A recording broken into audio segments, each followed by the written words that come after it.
Hello everyone, I am back from Germany. If you've seen the post, I've been over with family for the last 3 weeks and finally got to speak German again. It's been a while, but I'm back. And while the luggages are still waiting to be completely unpacked, I figured I'd go quickly through the patch notes. I did ask you if you still wanted to hear me talking about them, given that it's been a couple of days that the update's been out, but the vast majority of you said yes. So for those 20% of you who were not interested, no problem. I'll see you all tomorrow. All right, you're still here? Good. So I haven't actually really played the game in a while. I had one quick round when I got in this morning, but I haven't really tested any of the new things, or not many of the new things. So let's go through and see what's new in 6.3.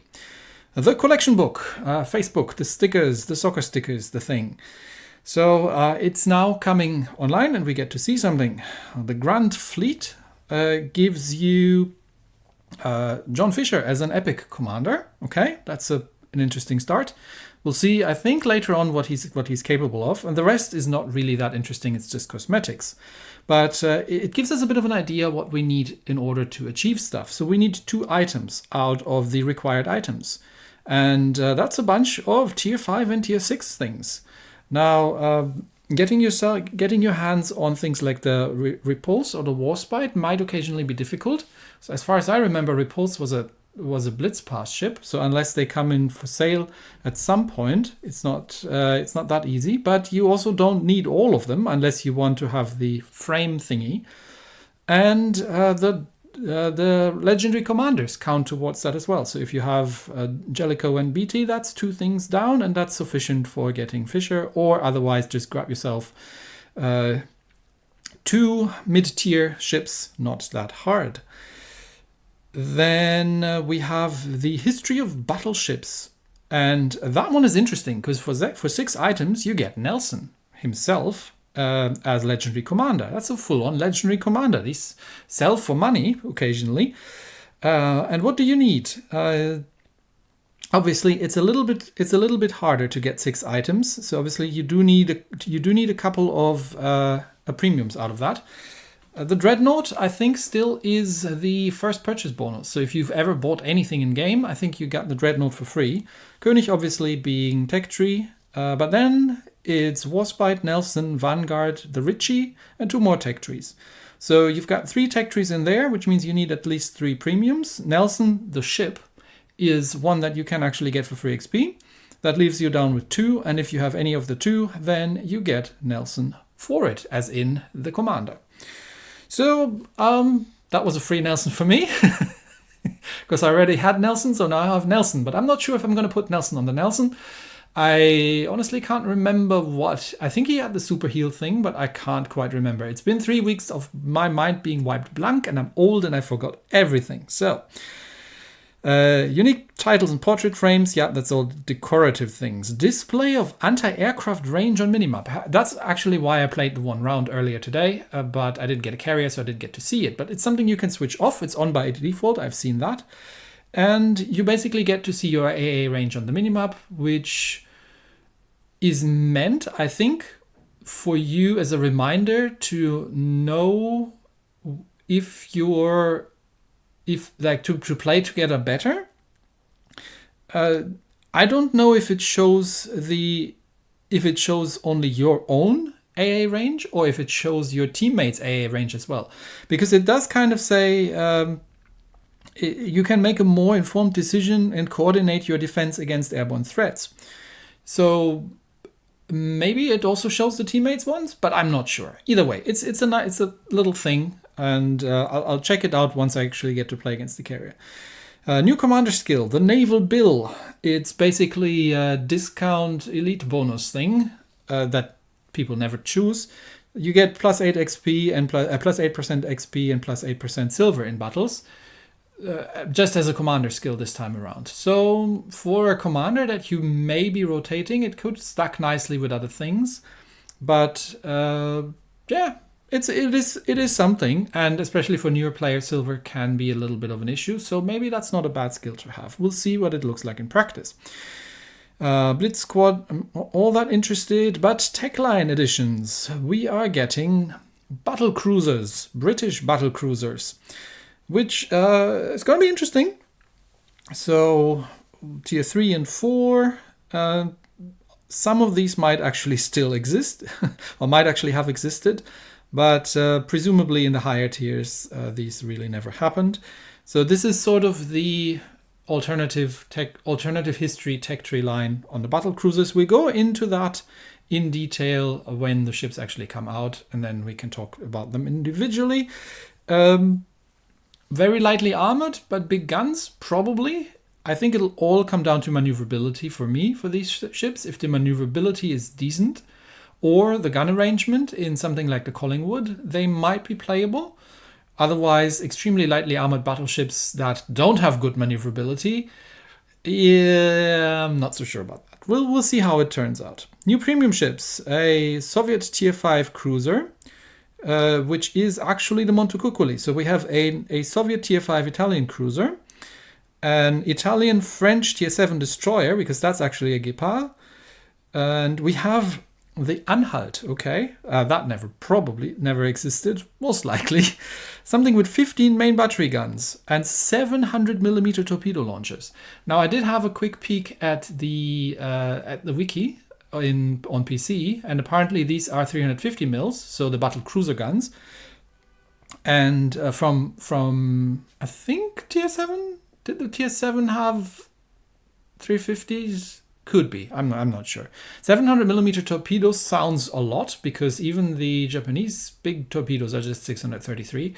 But I think this is a First World War design, sort of, that an alternative, a what if First World War design that made it into World War II, and single launch torpedoes, like four single launchers or something. I don't know. We'll have to look at it when it comes there. We have an American cruiser called Vallejo. Is that going to be that's going to be a South American cruiser, right? So we've got a Worcester predecessor. Might be fun. A German destroyer that's actually German for a change. And another Project 69. Okay. And we've got Black Fuso, Black Veneto, and that's that. A couple of camouflages that give... Toulon, actually. Toulon is was that even mentioned here? Is that a new French thing that I completely missed? It is probably a new... I haven't even looked at things coming out in the last 3 weeks. I don't even know. I haven't looked at the CC Discord. I don't even know what's currently in the game, what's new, and what I missed. So maybe looks like a Tier 7 premium super cruiser or something. But maybe. And that's Irland. That's Aki, Amagi, Sevastopol. Oh, that's the new thing that's coming out. That's the Z42 that's coming out. And that's going to be Vallejo. Well, it is using the American background. You'll never know. Maybe it is US Navy. I don't know. Haven't looked. And that's the Anhalt. And there you see you can kind of see the turret layout. She's got 2 super firing forward and 3 rear turrets. Well, I'll check it out. I'll be curious to see how this turns out. If it's a battleship or if it's a battle cruiser, and how everything else works there. And then we've got the Italian Gepard. And that's the Soviet thingy. It looks like it's got 2 turrets forward, and that's about it. Okay. And that's that. All right. John Fisher, the one aforementioned epic commander, he gets the naval build thingy. So he would be one that you could use in... Yeah, you could use him in premiums, or you could use him maybe for the tech tree line if you wanted to. I mean, it's got the generalist trait, which isn't one of the most popular ones, but it's doable, and he gives you a bit more XP and silver. So for premiums, it doesn't make an awful lot of sense with the XP, because you do get XP, which probably means also commander XP, but most of the XP from the premiums, you would have to pay gold to convert it, and maybe a bit more free XP, and it stacks nicely with the general premium bonuses anyway. We get couple more epic commanders. I will start making videos about all these commanders, because it's a bit of the floodgates have opened a bit recently, and there's a lot of them. So I will go through the commanders, what I think they're good or not, and if they're worth it.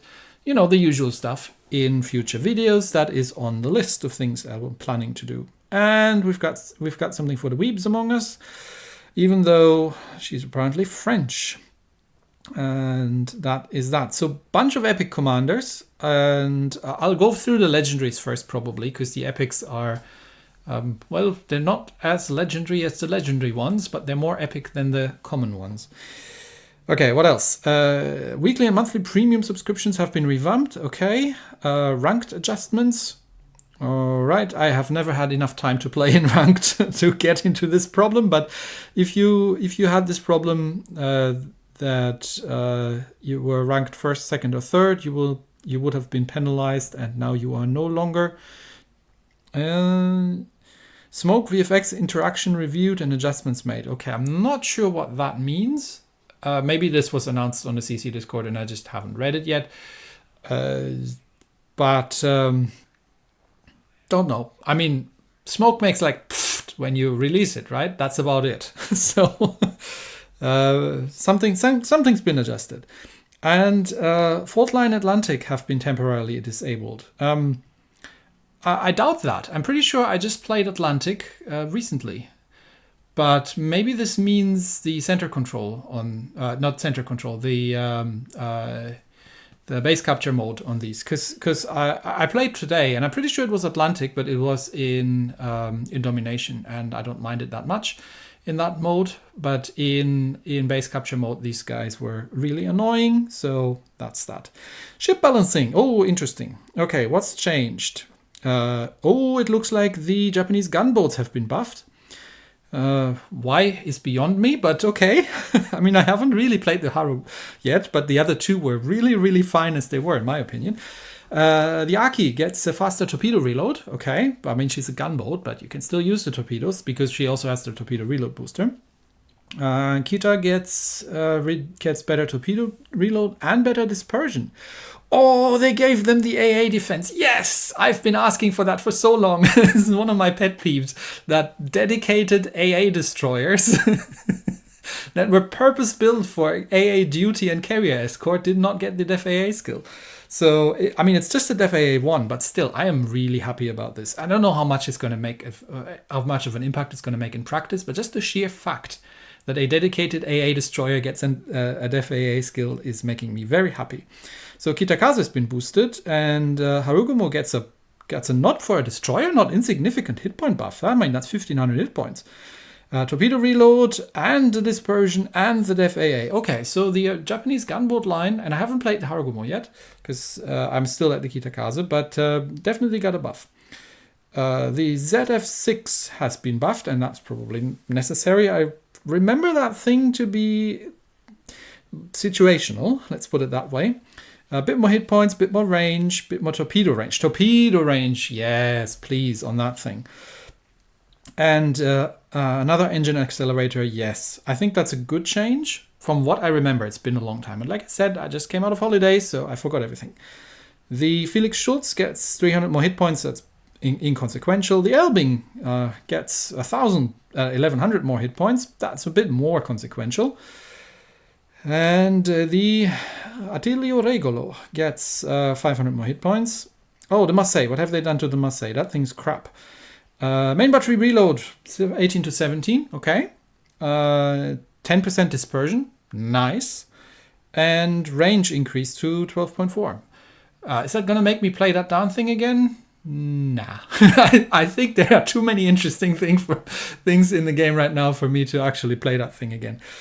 Maybe at some later point. The Pan-Asians. What have they done to... Oh, they've nerfed the Pan-Asian line, have they? Oh dear, I see what's happening here. We are starting at tier 7.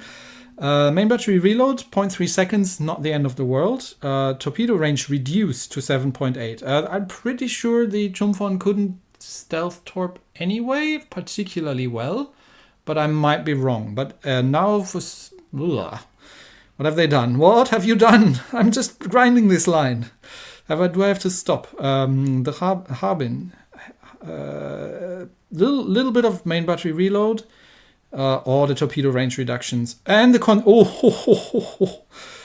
And the concealment up. Okay, so they've basically seen that these things were too powerful as stealth torpedo boats with the amount of torpedoes that they can drop out.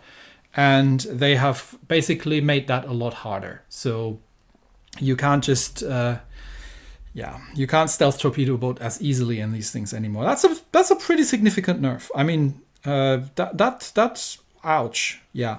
Especially the combo of torpedo range and concealment, both of them, because concealment is so important for these things. I mean, you're going to sail concealment module. If you weren't sailing concealment before, now you are, because that is essential. And you've lost a fuel smoke level as well. Sheesh. I come down hard on these ones. Someone corrected me in the comments, and I still don't know if it's Sejong or Sejong. I think it's Sejong, but I will have to double check. Sorry, Korea. I will be doing my homework and check at some point. So at least she just gets the concealment nerf, and it's not good. It's not great, but it's only 400 meters. And the Jinan gets whoa, 9 kilometer base concealment. Oh, that hurts. And the AA4 replaced with AA3.